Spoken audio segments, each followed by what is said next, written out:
Hello and welcome to an edition of Sik'ar Reviews. I was going to go to the park today, but it's raining. So I'm stuck inside. So depressing. Anyways, I'm actually in a very good mood. And I'm not depressed at all. So here on Sik'ar Reviews today, we will be reviewing the Henry Clay Stock Cut. Now, Henry Clay is a brand that's been around for quite a while. It's run by Altadis USA Incorporated. However, the Henry Clays just weren't getting a lot of attention. They were beginning to kind of maybe even be phased out. And a longtime fan of the Henry Clays, Pete Johnson, came forward and said, "Hey, let me help you blend a new Henry Clay." Well, Altadis apparently thought it was a great idea because they paired him up with the Grupo de Maestros. Now, I've said in videos past that you never know who blends Altadis' cigars. And technically you don't, but the Grupo de Maestros actually does.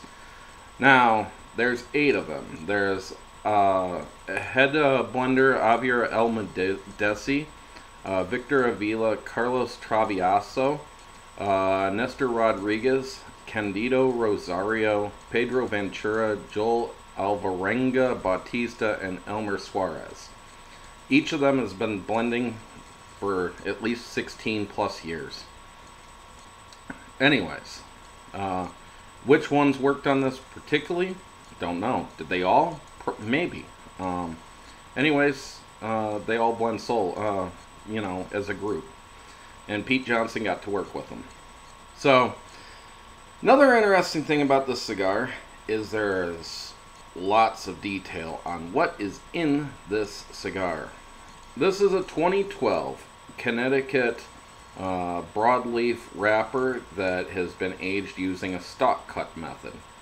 And I'll do a video eventually of what stock cut means, but briefly, it just means that it's cut at the stalk and cured as a whole plant. Which they say allows it to continue to feed off the nutrients in the stalk as it dries. Anyways, next is a 2010 Dominican Piloto binder. And then you have as the filler a 2012 Dominican Olor and Piloto and a 2013 Nicaraguan Criollo. So, quite a bit of information on what's actually in here, and very specific on the years too.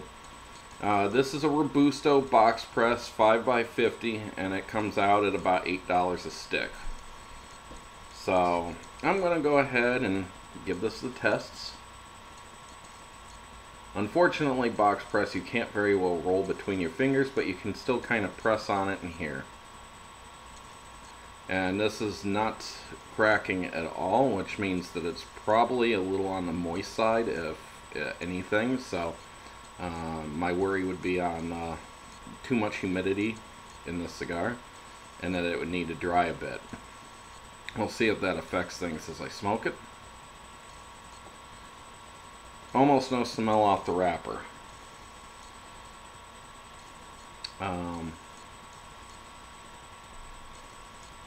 Maybe a light floral note off the foot, but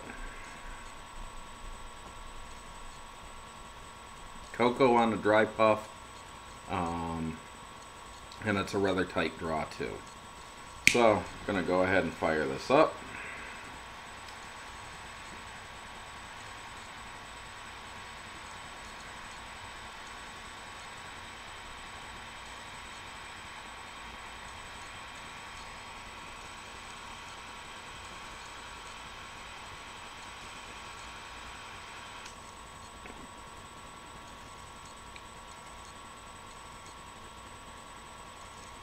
It does have a tight draw.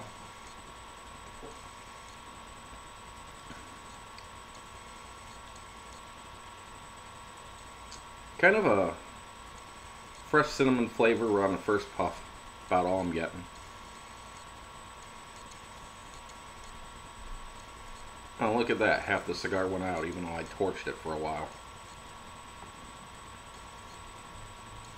I'm going to let that fix itself.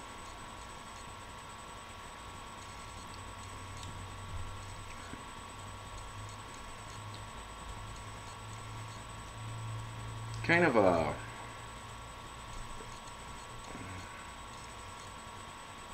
it's almost a dark kind of woodsy note, or a nutty note. Kind of more like nutshell though than, you know, the nut itself.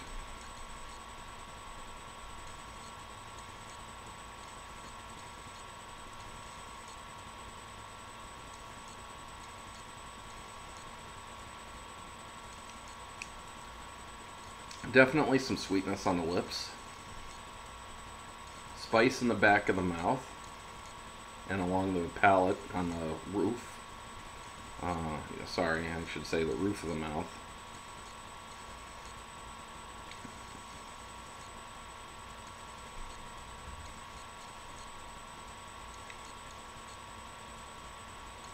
Not a whole lot else going on right now.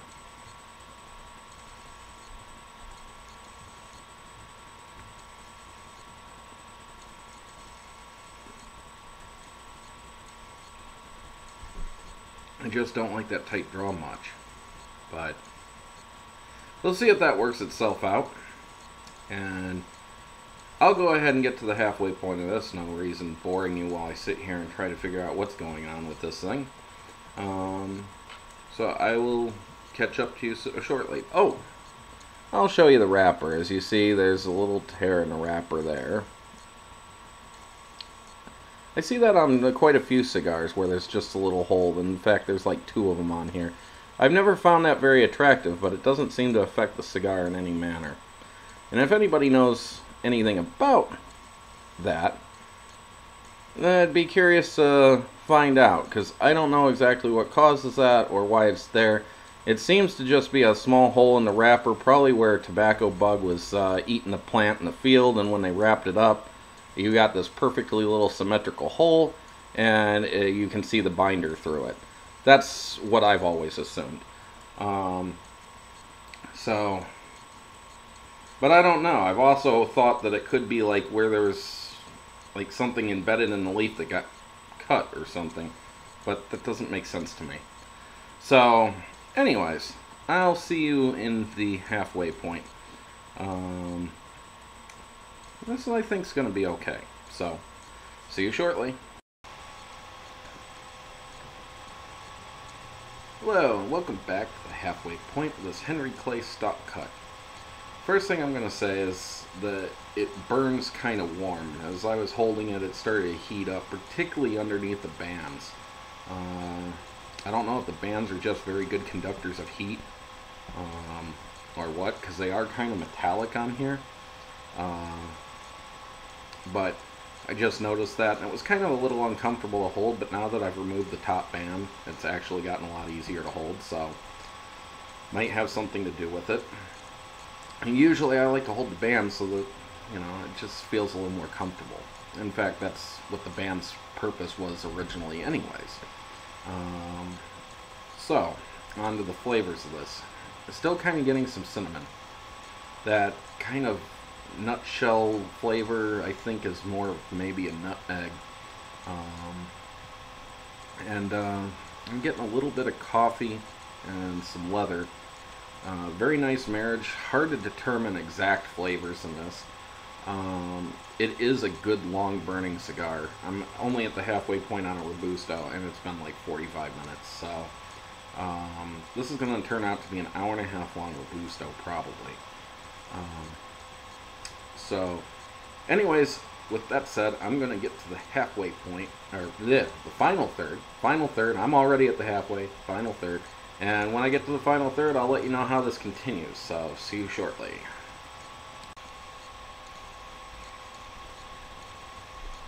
Welcome to the final third of this Henry Clay stock cut. And, how to put this? The best thing about this cigar is the fact that it's very long burning. Well over an hour and a half for Robusto size. It does have a slightly tight draw. Yeah, I can live with that. The flavors, they're very kind of moderate, maybe on the lower side. Not particularly anything that's to write home about.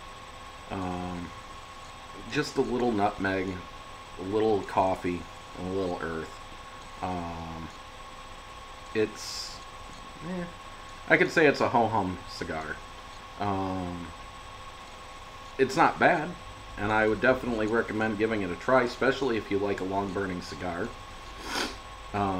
It's got its uniqueness in the stock cut and the fact that there's so many facts about it and what's actually in it.